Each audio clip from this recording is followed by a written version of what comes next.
my main preoccupation right now is what is making Africans retrogress. So music is only a very small part of it. Exactly.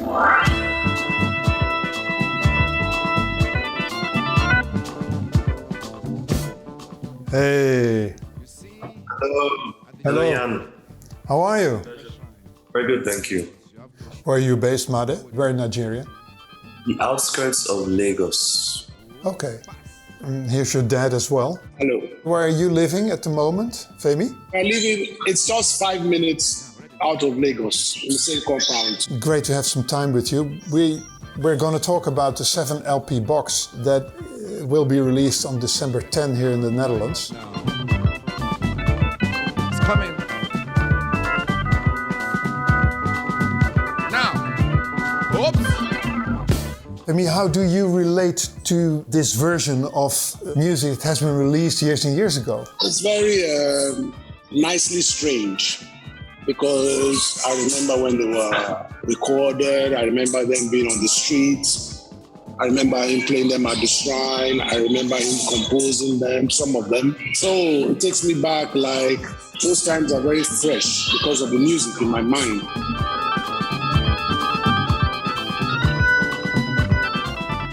As a child, it was just the music that I happened to hear in the background. I think I was always present whenever I was at the shrine. My dad played it once in a while. By the time I was 10 years old, my dad gave me Fela's entire catalog and told me to learn all the horn lines. The whole catalog? Oh.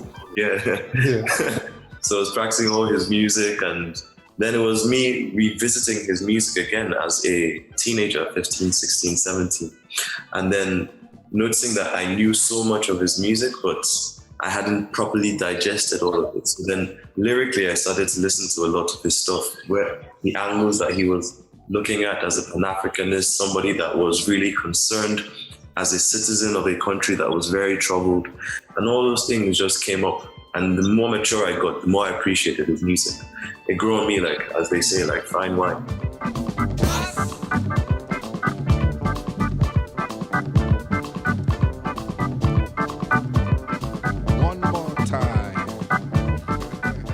On the press release, it says that the album, the LP set, the vinyl set, has been co-curated by you and Chris Martin of Coldplay.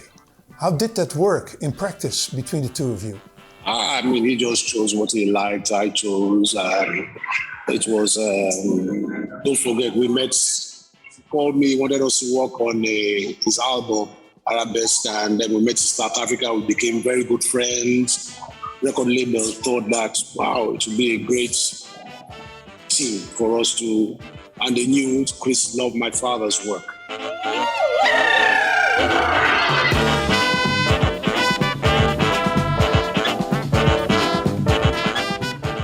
Suppose you're the director of a pop show on Dutch television, and you could make a documentary on African music. What would it look like? 60 minutes of Fela Kuti? I probably wouldn't talk for myself at all. You see, it's very difficult to answer. It's not for me to want to project myself as such. Mm-hmm. I do project myself because I do play the music. But what I really want to project is the happenings in the African continent itself. So I've never thought about wanting to write about African music or make a history out of it. No, I've never thought about it. Because my main preoccupation right now is what is making Africans retrogress. So music is only a very small part of it. Exactly. As we were getting older, we were realizing we were living the music. When we were speaking about injustice or bad rules or the police brutality or anything, then realizing, wow, my father, I'm his son, then understanding that my life was at risk as well. Because my mother kept always saying this to, be careful where you're going. Don't, the police are watching you, or blah, blah, blah, the SSS. It's all, this whole musical scene is me. there has been a few years that you couldn't play music, that you've been in prison, right? Yes. What happened? What did you say then that was wrong? I said that they are putting us into bondage, they're making us slaves, they follow white man's footsteps too much, they don't want to improve Africa as Africa should be improved.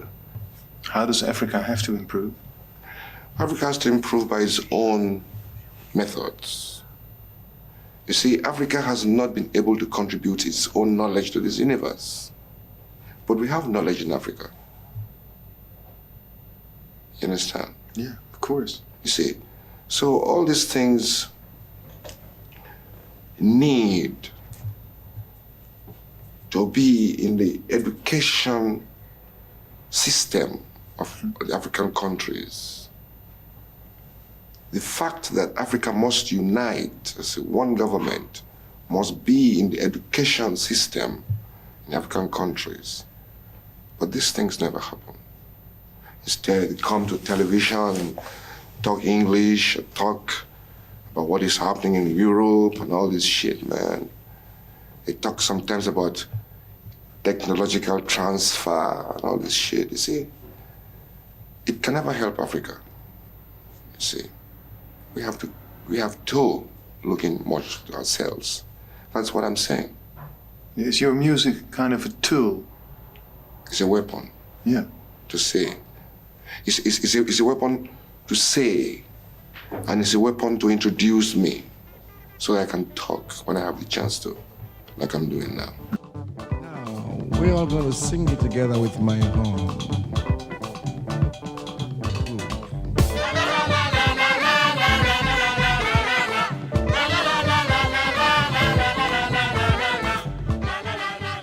If you watch that material, if you look back at the footage that was once shot, how important it is for the next generation to share with new audiences?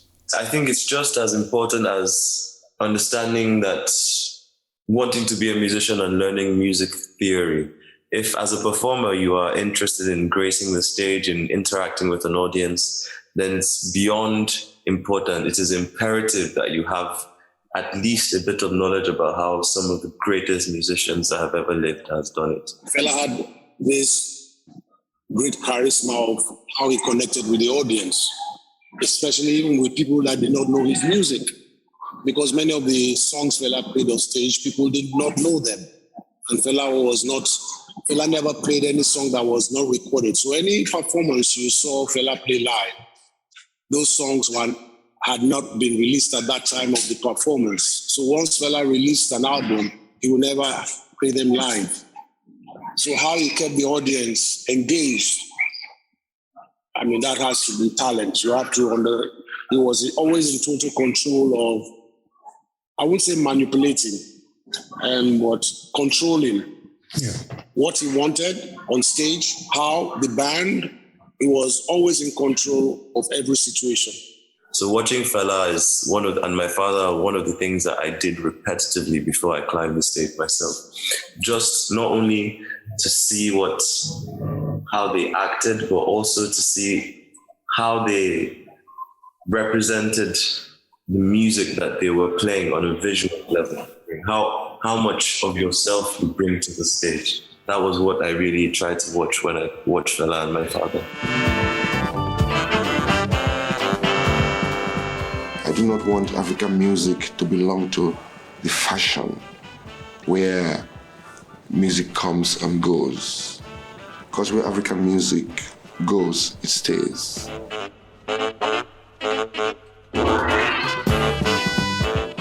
Father and son, thank you very much. Welcome. Thank you. See you soon. Bye, Mad. Bye-bye. Bye, Femi. Ciao. Thank you very much. Thank you. Okay, goodbye. Okay. Let's get down. I'm cold, man.